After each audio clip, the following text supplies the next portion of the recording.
This matter of Tinubu's coup plotters has not ended. As the day goes by, so many new secrets are being unveiled. As I speak to you, the alleged coup plotter, the man who has been fingered to be behind the financing of the coup plotters, Tympre Sylva, has fled the country. We all know who Tympre Sylva was under the regime of Buhari. Was one of the most trusted allies of Buhari. Was the man who Buhari made the guy who was in charge of the goose that lays the golden egg. I mean, the Minister of Petroleum of State, Tympre Sylva, who, of course, allegedly made the highest amount of money during the administration of Buhari, has been fingered to be the guy after the life of President Tinubu. You see, when we talk about coup plots, when we talk about, taking down a president in Nigeria, it will never be successful if, of course, there are no conspirators, and I mean international conspirators. On Tinubu, for him, I dare say that there is absolutely no coup that can take him out. One is Tinubu has the backup of the French government. I mean, take a look at what is going on in Cameroon. In Cameroon, as we have today, a 92-year-old Paul Biya, who has ruled the country for over 40 years, right, has once again been elected as a new president, all right? And I dare say that if this argument, if these allegations, if this financing of coup plot in Nigeria does not stop, Tinubu might just be tempted to go for third time. Yes. Because as Tinubu is, there is absolutely nobody, I repeat, nobody can stop him. Even the Nigerian army cannot stop him. The Senate cannot stop him. But we'll find out if Tinubu is actually a true Democrat beyond 2031. All right. But I'm simply telling you that for those who might be thinking that it is only through a coup plot that we can oust Tinubu, that is never going to happen, right? Even when we want to go through the ballot, if the Nigerians do not push aside whatever sentiment they have amongst themselves, tribal, religion, Tinubu will never be defeated, because we do not have any viable opposition leader. Since 2023, I have been setting my eyes on the opposition leaders where my own principal indeed belongs. Peter Obi, the likes of Atiku, the likes of Shawore, they all are not serious because they have failed to come together. They have failed to speak to the conscience of the Nigerian people. They are not courageous. They don't have money to spend, to mobilize people, because these are the things Tinubu did when he was in the opposition, all right? And now that he's in power, he's even acting more like an opposition than an incumbent. This is a man who understands the power of imperialism. This is a man who takes the French government to the heart. This is a man that understands that there is no coup in Africa, in any nation, that will ever be successful if there is no international body that supports it. And you see, Tympre Sylva is just wasting his time. Yes, we're told that the repentant bandits who are in the armies, some of them were connected to this, attempted failed coup. We were told that some of them are no longer received in the Nigerian army. So we were told that amongst the, officers who were supposed to be part of this coup plot, right, that there are some connections with recruited repentant bandits in the armies. I mean, it is no longer a news that the Nigerian army has been recruiting some repentant bandits. It's no longer a news. In fact, on Sahara Reporter this morning, what I read shocked me to my bone marrows, that these repentant bandits have been the ones sabotaging, okay? They have been the one leaking intels to the bandits in the forest who have been carrying out some level of successful ambush against our army convoys. I mean, where is it done that a nation that is ready to combat, to end insecurity, will be recruiting repentant bandits? They are supposed to be sent to the farms. That's it. In fact, they are supposed to be sent to the farms to become maybe farm rangers or farm security personnel. not them joining our revered Nigeria army. But once again, I've always said that Nigeria is not operating like a nation. Nigeria is simply operating like a state that is on a mission to destroy the life of its people. That's it. Okay? Now, going back to the matter of Tinubu, Tinubu will now understand that those policies of Buhari, where Buhari was the one that initiated recruitment, rehabilitation of repentant bandits, everything must be stopped, everything must be cancelled as a matter of urgency. Yes. When these things are done, right, the Nigerian army must be flushed. If any repentant bandit who has been recruited since the era of Buhari, most of them should be redeployed. Send them to the farms. Let them go and protect the farmers in the corner, in the middle belt. Give them a name tag, a webcam or a GPS. Let them be positioned to the farms that are vulnerable. They shouldn't be a part of the Nigerian army who are carrying out some special operations. It is unheard of. It doesn't make any sense. Yes. I keep saying it that when the Nigerian army becomes bastardized, wherein as Nigeria run out of capable youth that are full of integrity, youth that have not have their hand dabble into any form of vices. Yes, banditry is a form of vice. You cannot tell me that a repentant bandit who knew that all he needed to do was to kidnap one or two people and he has made 50 million will all of a sudden repent, will shut off that scale of evil and become a new leaf and then join the Nigerian army where they have been paid 150,000. That's never going to happen. That is never going to happen. So Tinubu has his life to protect. Okay, he has his life to protect. If he truly wants to remain the president of this country for many years to come, then he must rid the army of those, unreasonable way of recruiting forces. Repentant bandits are at best sent to the farm. Go and farm, go and become forest rangers or farm rangers. They should go and do such things. Not them following our combatants to the war front. And we have it now that the Nigerian army, some personnel are plotting coup in collaboration with Tympre Sylva. Allegedly, we have it that Tympre Sylva have run out of the country. Everything is connecting back to the north. It doesn't make any sense. It doesn't make any sense to me. It is just you trying to sabotage yourself. When these things happen, stop it. If Tinubu could have come on board to stop the Uncle's Borough Fund because he said there's corruption, there's inequality or whatnot, he could stop the double currency value that is going on in the BDC, which is the Bureau de Change. He could have stopped that. Then he should stop this double standard that's going on in the Nigerian army. Because if he doesn't stop it, well, who am I? He has his life at risk. Yes. The DSS, who have been arresting people who have been calling for coup, must also advise the president to do the right thing, which is stop recruitment of bandits. Yes.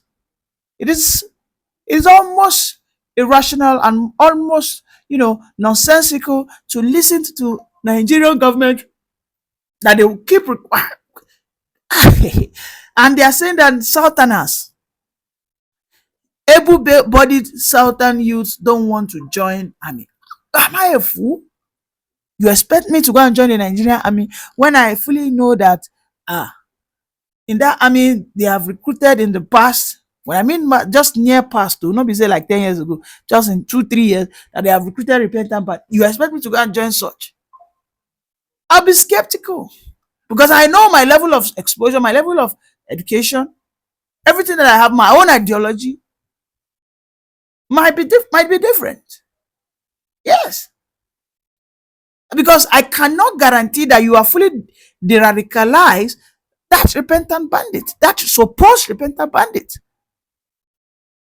So the point we keep saying is, beyond the coup plotters, if the Nigerian people want Tinubu out, the only thing they can do, first and foremost, is for the Northerners to understand that this is not their time. Yes. The only coup that Tinubu can suffer is what we call the ballot coup, the election, the ballot. That means in 2027, there's a coup against him through the ballot. People vote enormously, aggressively, and massively against him. And that is when the North will step down right now and say, no, let Obi go. Or let another Southern, maybe Amechi, go. Then the Southern people will have a sense of belonging, one that, okay, at least Tinubu is out, the power is still within the South. That's the first step. The second step is whoever the North will now back, they must give it all. All the parastatals, all the northern institutions, all the religious, house and, clerics, whatever, must speak in favor of that candidate. That's it. When that is not done, there is absolutely nothing. Revolution or whatnot will never happen. It will not. It will not. I am telling you. I saw something this morning about Cameroon.